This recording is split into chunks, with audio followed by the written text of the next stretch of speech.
This is Optimal Living Daily, episode 1330, Retrograde, by Briana of YeMash.com, and I'm your narrator, Justin Malik, reading you blogs or articles every single day of the year to help you live a more meaningful life, covering personal growth, self-help, minimalism, productivity, happiness, and more.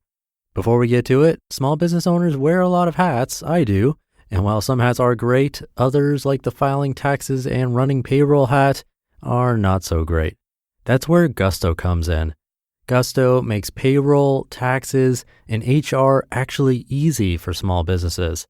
Gusto automatically pays and files your federal, state, and local taxes so that you don't have to worry about it.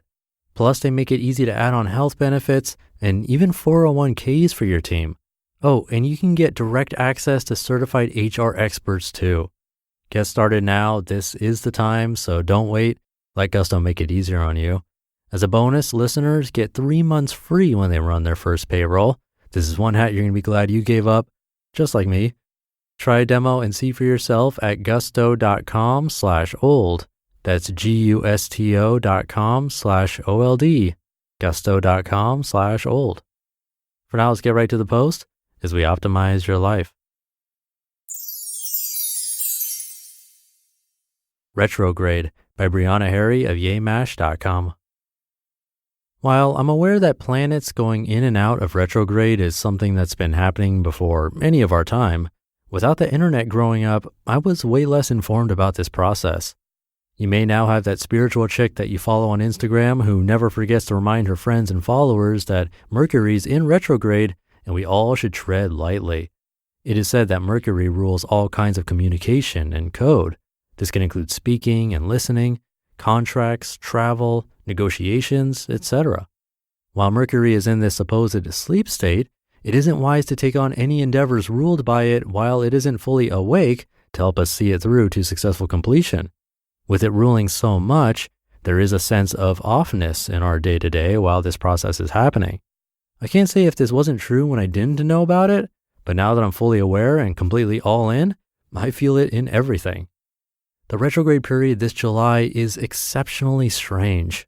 My overall feeling is off, and I have been having a hard time doing anything, let alone getting anything done. Everything feels like a bit of a struggle. I haven't really been in the mood to talk to anyone, so I've been spending a lot of time alone. I still haven't been able to get myself to properly clean my apartment, no matter how much I want to. Even emotionally, I've been feeling very unbalanced and constantly questioning my value all of a sudden. My weekly therapy visits have started to shift to these really heavy dump sessions of all the negative shit I've been feeling, seemingly out of nowhere. I've been crying more than I have in a really long time, letting it all out in therapy and finding myself getting randomly choked up at the smallest things in my day-to-day. This, I continue to say, was a wild Mercury retrograde. I said it over and over again, sometimes with a laugh, a smile and a head shake that said, "Whew, only a couple more weeks of this." Until one day this past week, as I sat in silence, a question appeared in my mind. Am I depressed? I sat with the question and got curious about it. I wrote it down in my journal. I started to think of the times in my teens when I was labeled depressed. I haven't called myself by that diagnosis since then. I thought about my behavior then, the way I would retreat on my own, fearing that I had nothing of value to say to others, the way I would let my room get junkier and junkier, some in my home thinking I was just lazy, but really at times I just couldn't fix it. The negative thoughts and self-talk that crept in and out constantly. The "you're not good enough" and "who even cares" thoughts. As I remembered it all, I was able to see the similarities in my current behavior. The difference, I think, is in the lack of what I perceive as sadness. When I was a teen, I was without a doubt pretty sad in those moments. Now, with all of my meditating and processing emotions in what I believe to be a healthy way, it's like that sadness isn't there. But in that silence, when I thought about myself as a teen, I did get a glimpse of some present sadness, just muted. Sadness like my anger that I don't give my attention to. I focus on joy. I stay busy and I keep my attention on living my life in a happy way. That's all I've done for a number of years. So in this space, what do I do with sadness? With potential depression, when I've separated myself so much from it?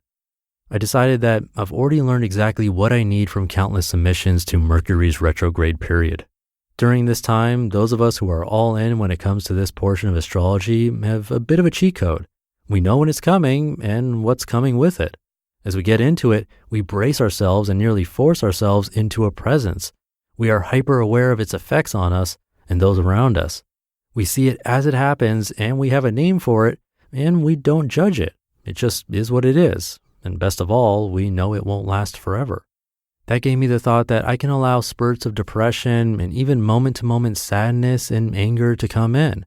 I can experience it fully, not blame myself for it, not judge it, and work with it for the temporary time that it's present in my life. I can extend compassion to myself and still guide myself into the places where I know I'll find joy when I need it most. During the retrograde, we are careful and deliberate, fully aware and experiencing its effects. The best of us can do this without committing to suffering. Therefore, I know that I can experience all things in my life for the sake of continuing to know and grow, even when that growth hurts. While I can accept that hurt for what it is, I don't have to call it suffering. For every moment that I'm more aware and more in tune with who I am, I think I can call it a gift. You just listened to the post titled Retrograde by Briana of YeMash.com. I love that one, so insightful. Thank you, Briana, for sharing it. YeMash is spelled YeMash. Come by her site. She also has a podcast you can check out. It's called A Way with Words. It's funny just thinking about it. I feel like a lot of people are going through this exactly in July. Is it coincidence? I don't know. You could decide. But awesome post. Definitely one to listen to again. And don't forget, Gusto offers modern, easy payroll, benefits, and HR to small businesses across the country. You don't want to wait. Get in touch now and get 3 months free when you run your first payroll. Just go to gusto.com/old. That's gusto.com/old. And that'll do it for today. Have a great day, a happy Friday, and I'll see you over the weekend where your optimal life awaits.